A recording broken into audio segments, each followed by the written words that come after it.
আমরা এভাবে যদি সংঘাত ফ্যাসাদ একে অপরের প্রতি দোষারোপ করতেই থাকে তাহলে মানুষের প্রতি বিশ্বাসের মাত্রা আমাদের প্রতি বিশ্বাসের মাত্রা কমে যাবে বলে বিশ্বাস করি। যে ছাত্র সংগঠনটি প্রতিষ্ঠা হয়েছে তাদেরকে আহ্বান করব, এমন কোনো আমরা আচার আচরণ করব না যাতে করে মানুষের বিশ্বাসেই উঠে যায় আমাদের উপর। দেখুন, তৃতীয় পক্ষ বলতে একটা শ্রেণী তো আছেই। দেশে বিশৃঙ্খল পরিস্থিতি থাকলে তাদের সুবিধা হয়। ছাত্র রাজনীতি করি, যারা ছাত্র রাজনীতি করে না কিন্তু সামাজিক বা রাজনৈতিকভাবে সচেতন, তারা তো অবশ্যই একটু হলেও হতাশ হয়েছে। কারণ মানুষের যে চাওয়া পাওয়া, যে আশা আকাঙ্ক্ষার যে হাইপারটি ছিল, সেটি আমরা আসলে প্রকৃত অর্থে দিতে পেরেছি কিনা, মানুষ আমাদের রাজনৈতিক কার্যকলাপ সঠিকভাবে গ্রহণ করেছে কিনা সেটাও তো গবেষণার বিষয়। তবে আজকের ঘটনা বলেন, কিছুদিন আগে মবকে কেন্দ্র করে বিশ্ববিদ্যালয় ক্যাম্পাসগুলোকে অস্থিতিশীল করার জন্য একটি পক্ষ নামে বেনামে ও বিভিন্ন ধরনের কার্যক্রম পরিচালিত করেছে, যা সাধারণ মানুষের মধ্যে সন্দেহের সৃষ্টি করেছে।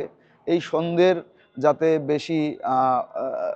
বেশি দূর না যায়, মানুষ যাতে আমাদের বিশ্বাসের জায়গায় নিয়ে যায়, মানুষ যাতে আমাদের আস্থায় মানুষকে যাতে আমরা আমাদের আচার আচরণ দিয়ে আস্থায় রাখতে পারি, অবশ্যই সেই কাজটি আমাদের করতে হবে।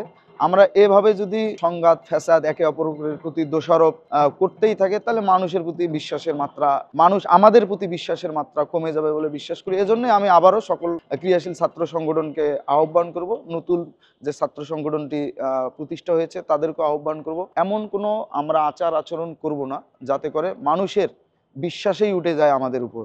একবার মানুষের বিশ্বাস উঠে গেলে আমরা বাংলাদেশকে বিনির্মাণে সামনে থেকে নেতৃত্ব দিতে পারবো না।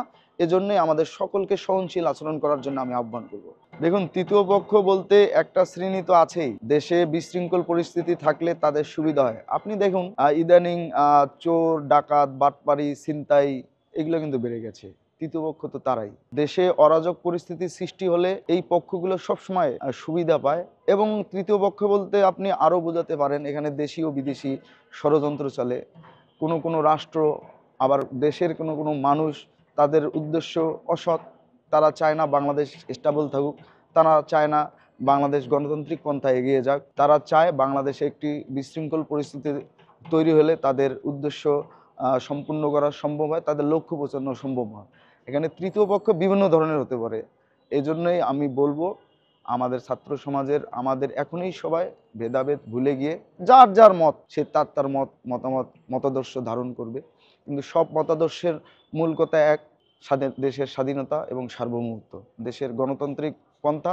সবাই যাতে আমরা মনে প্রাণে ধারণ করে বাংলাদেশের গণতান্ত্রিক পন্থাকে সামনের দিকে এগিয়ে নেওয়ার জন্য কাজ করি।